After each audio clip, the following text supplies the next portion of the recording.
예수님은 제자들에게 내 아버지께 기도하라 이런 말씀을 하세요. 그 아버지는 누구죠?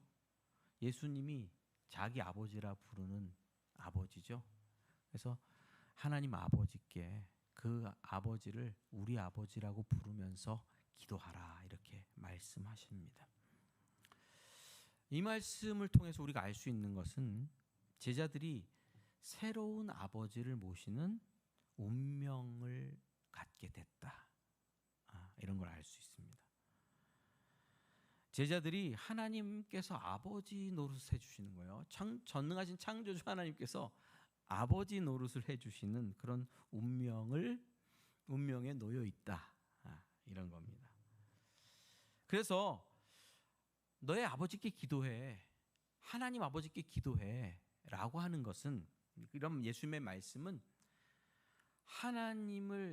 하나님이 나의 아버지, 우리의 아버지 되심을, 그것이 내 운명이 됐음을 받아들이고 인정하라는 뜻도 됩니다. 말이 어려운가요? 여러분, 운명이라는 것에 대해서 좀 생각해 보십시오. 운명이 뭡니까? 타고난 거, 뭐 그런 거 운명이잖아요. 타고난 거. 내가 바꿀 수 없는 거. 그런 걸 운명이라 그럽니다.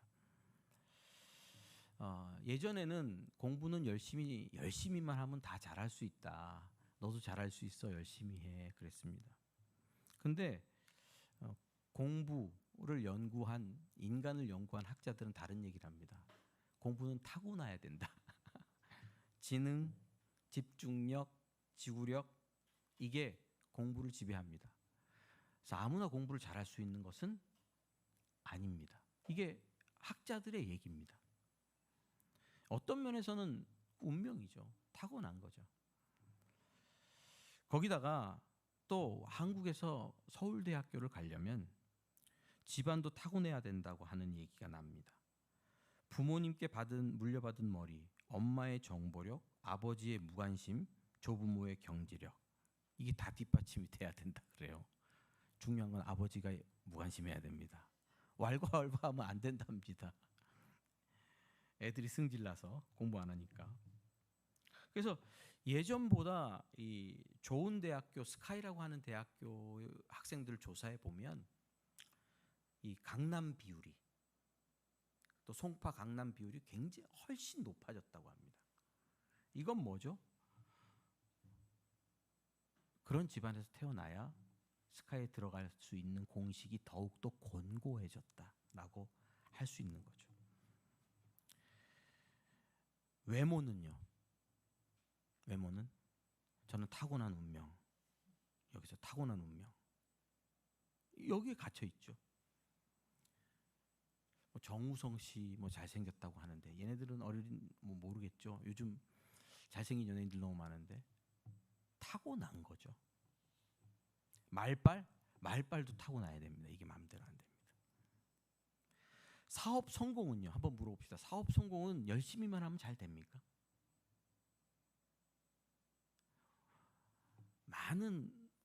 많은 전문가들이 하는 거는 이게 운이 8알이다. 뭐 이렇게 운이 8알이다.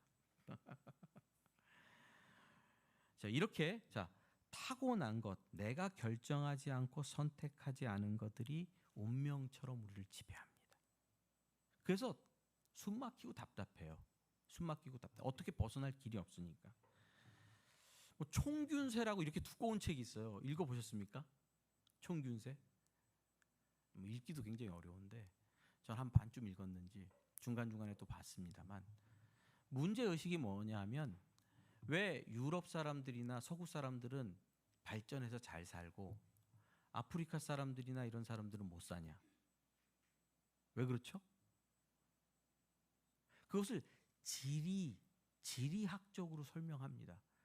사람의 IQ가, 아프리카 사람들은 IQ가 떨어지고 성격이 나빠서 못 사는 게 아니고 지리학적으로 좋은 자리, 좋은 터를 타고난 사람들이 그쪽에서 문명이 발전할 수밖에 없었다. 이런 얘기를 하는 겁니다. 이렇게 두꺼워요. 읽다가 질려. 제대로 읽기가 어렵습니다. 여러분, 제가 뭐 한 50년 넘게 살아오면서 발견한 것은, 인생이라는 것은 운명처럼 우리 스스로는 어찌할 수 없는 어떤 것이 있다 하는 것이더라고요. 그런데 그래도 감사한 것은, 예수님은 우리의 타고난 운명을 바꾸는 분입니다. 이걸 믿으십시오. 이걸 믿으십시오. 하나님의 아들 예수께서 이 땅에 오셔서 공생애를 사시고 고난 중에 십자가를 지시고 죽으시고 부활하심으로 우리에게 하신 일이 무엇입니까? 십자가 보혈로 우리 죄를 용서하시고 우리를 거룩하게 하심으로, 그 대속사역으로 하신 일이 뭡니까? 이루신 것은 우리를 하나님의 자녀가 되게 하셨다는 겁니다. 여러분 따라해 보실까요? 나는 예수님으로 말미암아 하나님의 자녀가 되었다. 예, 부모는 바꿀 수가 없잖아요. 그게 운명이잖아요. 타고난 거잖아요. 근데 그걸 바꾸어 주는 일을 예수님께서 하셨다는 거예요. 십자가에서 그런 일이 일어났다는 거예요.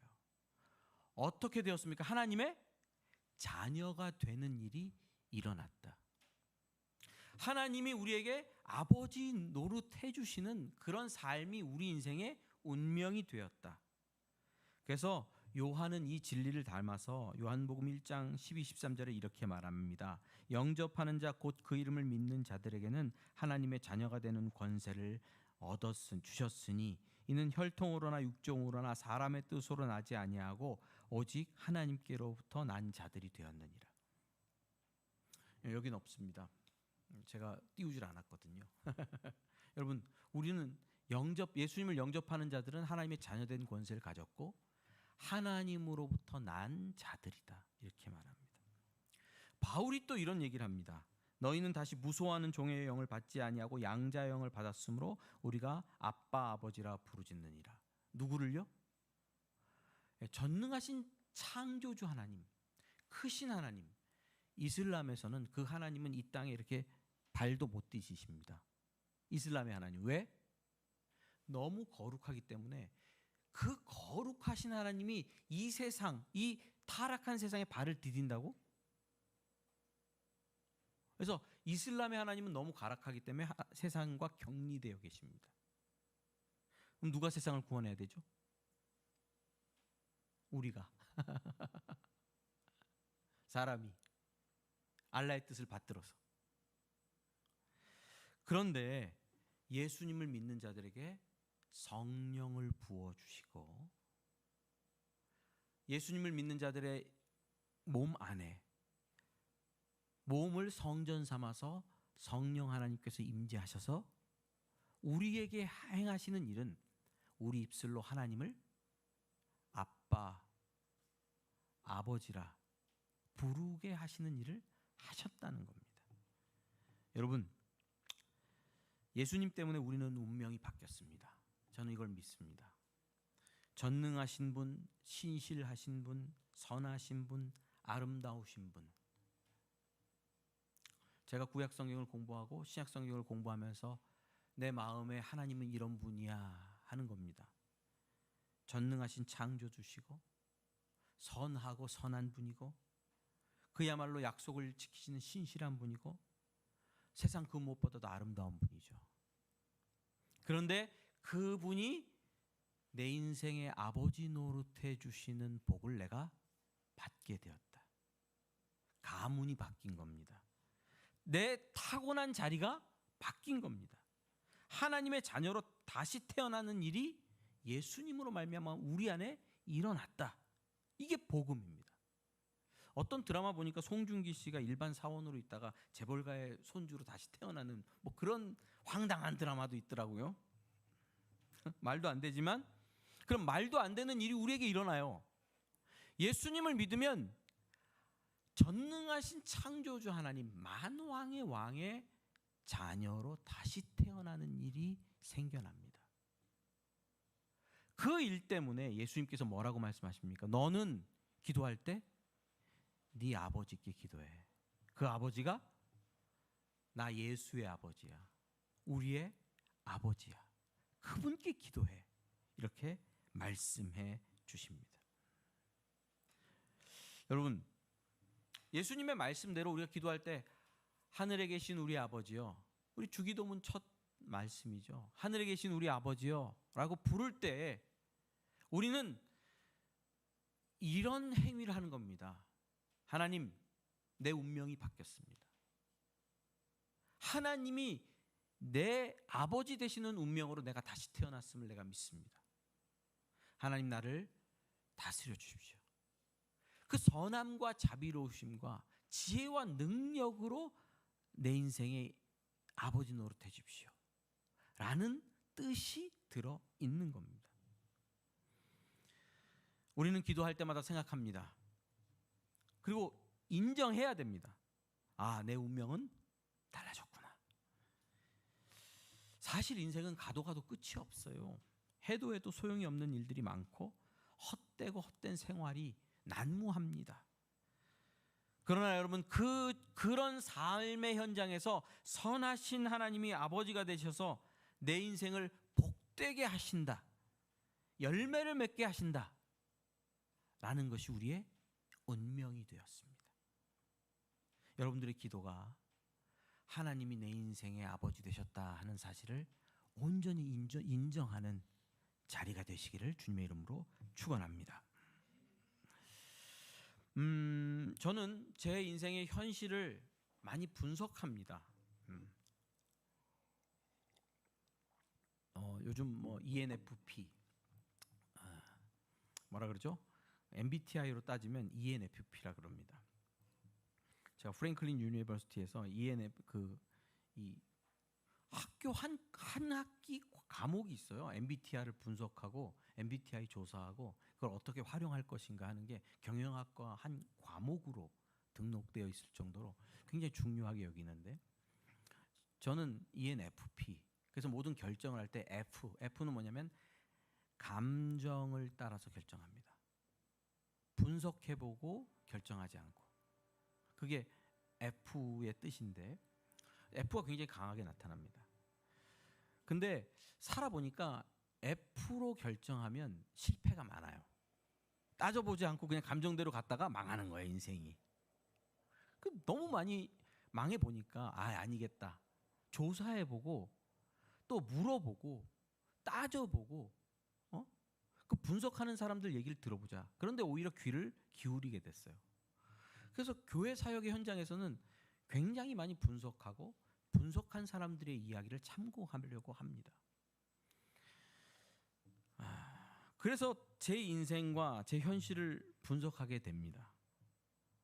그런데 그렇게 분석하고 난 결과는 낙관적이지 않습니다. 어떤 면에서는 절망적이죠. 그러나 이런 절망적인 상황과 불안한 상황은 우리에게 미래에 대한 어떤 하나님의 물음, 하나님의 응답, 하나님의 예언, 이런 걸 자꾸 요청하게 돼요. 여러분들은 어떠세요? 미래를 알고 싶으세요? 불안하면 불안할수록 미래를 알고 싶어 해요. 지용군 씨라고 하는 계속해서 올해도 2026년 아마 교회 우리 기독교 트렌드를 조사하는 분이 계시는데, 제가 어떤 책인지 정확하게 지금 여러 책을 읽다 보니까 우리 한국 교회를 진단할 때 한국 교회를 이분은 통계를 내시는 분이니까 설문을 조사해서 통계를 내는데 한 키워드가 뭐냐면 무속에 빠진 기독교. 우리 한국 교회를 평가하는데 한국 교회는 어디에 빠져 있다?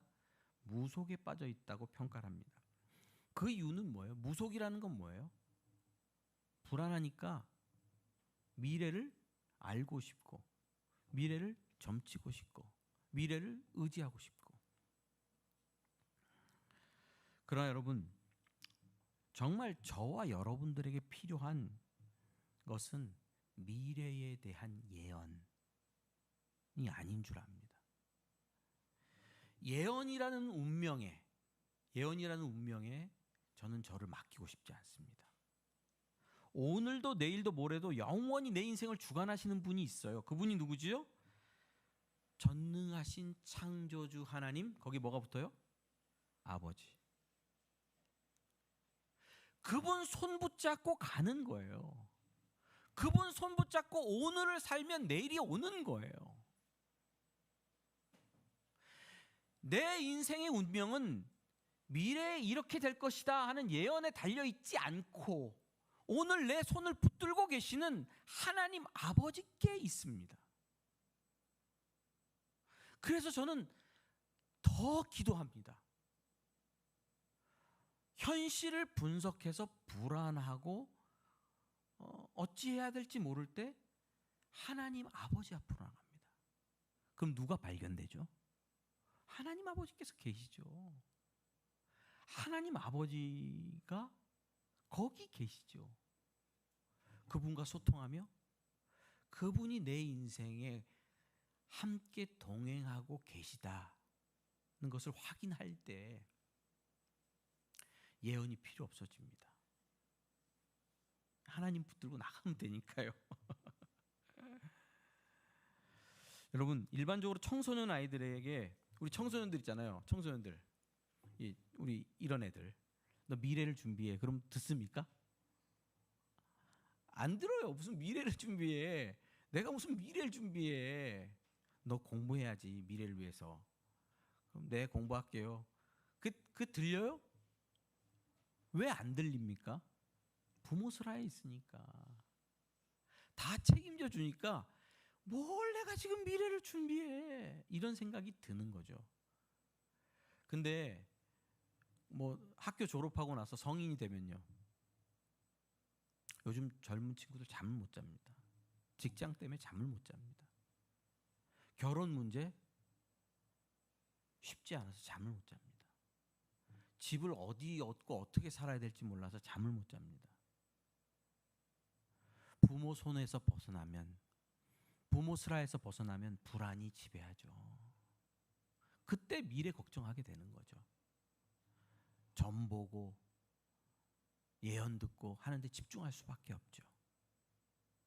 그러나 예수님은 우리를 다른 운명으로 이끄셨습니다.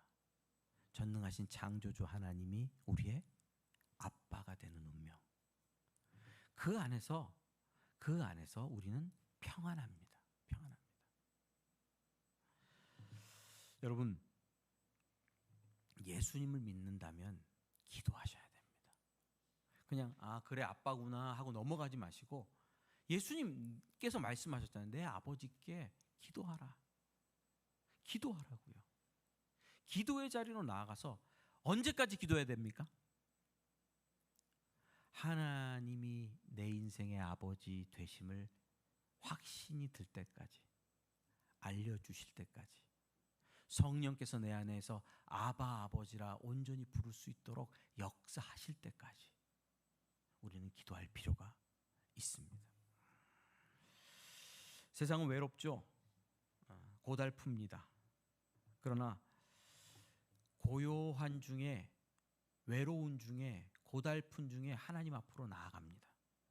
아버지, 하나님 아버지라고 부르며 기도의 자리에 나아갑니다. 세상이 나를 몰라줍니다. 세상이 나를 몰라줍니다. 내가 이렇게 잘났는데 왜 나를 몰라주지?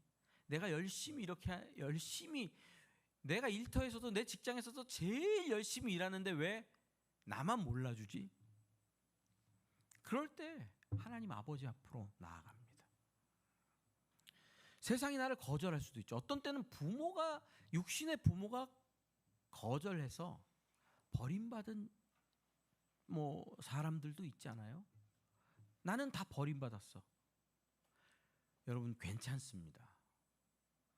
그것이 나의 육적 운명이라고 타고났어도 괜찮습니다. 왜?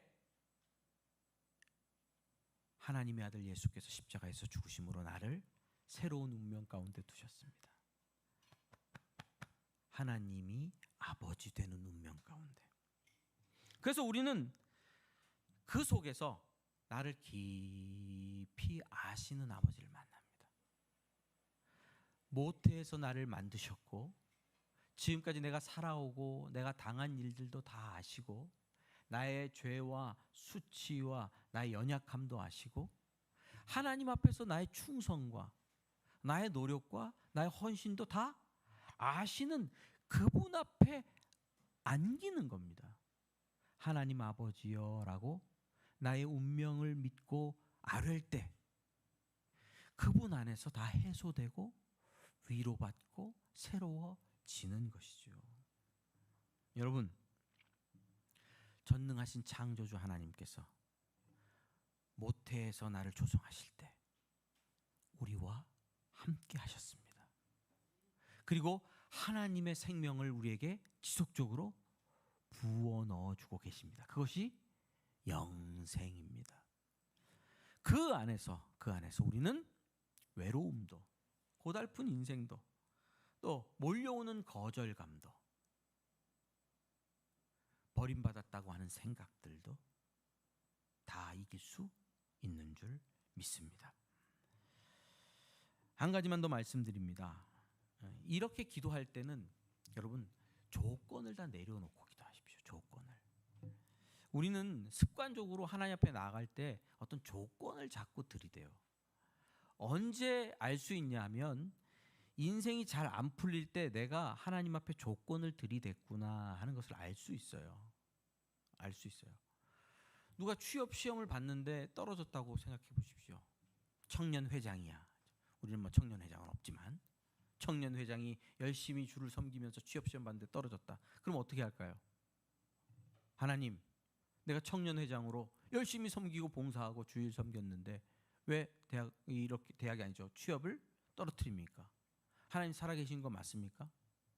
내가 그렇게 주일날 열심히 나오고 형제 자매들을 챙기고 리더로 활동하면서 돈도 쓰고 열심히 했는데 왜 나를 안 도와주십니까? 자, 이 표현의 근간에는 자기의 열심, 자기의 신앙생활의 정도, 자기의 헌신의 정도를 하나님 앞에 인정받을 수 있다고 생각하는 그런 태도가 있는 거죠.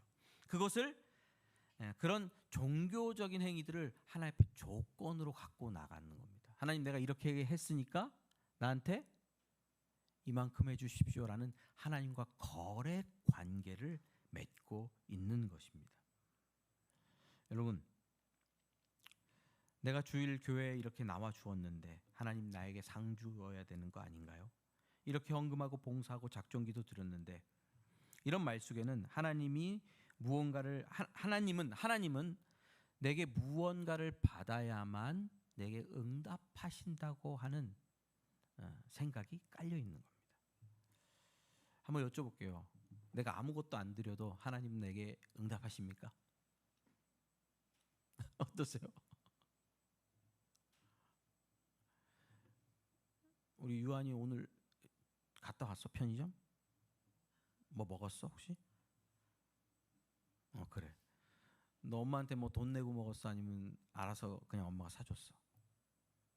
엄마가 사줬지. 그런 겁니다. 하나님이 아버지라고 믿는 것은 하나님 앞에 어떤 조건을 거는 게 아닙니다. 하나님과 나의 관계에 의지합니다. 하나님 누구니까? 아빠니까. 내 신앙생활의 정도를 조건으로 걸지 마시고 내려놓으세요. 또 이런 거 있어요. 기도를 못하는 이유가 너는 왜 기도를 못하니? 그러니까 나는 조건이 안 되는 것 같아요. 하나님 앞에 기도 응답받을 만한 조건이 안 되는 것 같아요. 아니라니까요. 그것도 내려놓으세요. 하나님이 누구라고요? 아빠라고요.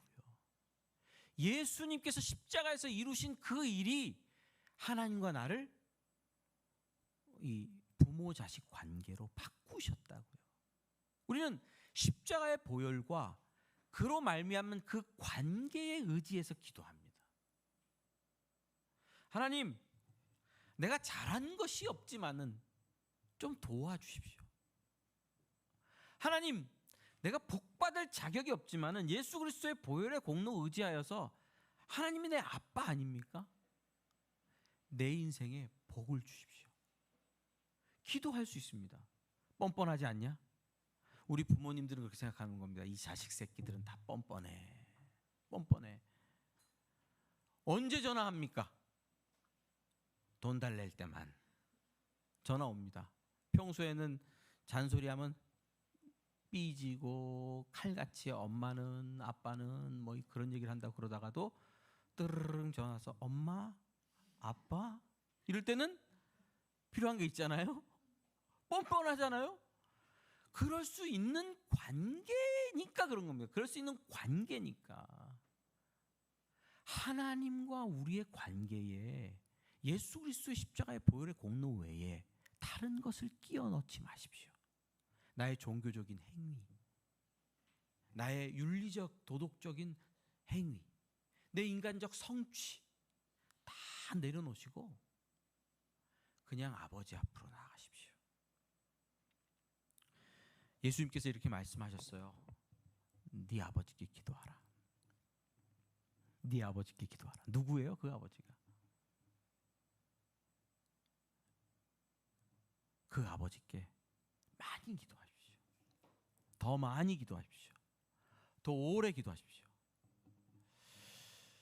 제가 항상 요즘 기도하면서 묻는 것은 예수님은 밤이 맞도록 기도하셨대요. 마태복음 밤이 맞도록 그러니까 밤새도록 기도하셨다는 거예요. 무슨 뭐 기도할 게 그렇게 예수님은 무슨 기도할 게 그렇게 많나? 하나님도 잘 알고 다 알고 뭐가 부족해서 예수님이 그렇게 밤이 맞도록 기도하셨어야 될까? 그래서 제가 하나님께 물었어요. 예수님은 밤이 맞도록 하나님과 도대체 무슨 기도를 그렇게 오래 하셨습니까? 여러분, 하나님 아버지께 뭐 예수님처럼 밤이 맞도록은 못해도 깊이 나아가시는 기도의 시간을 가지십시오.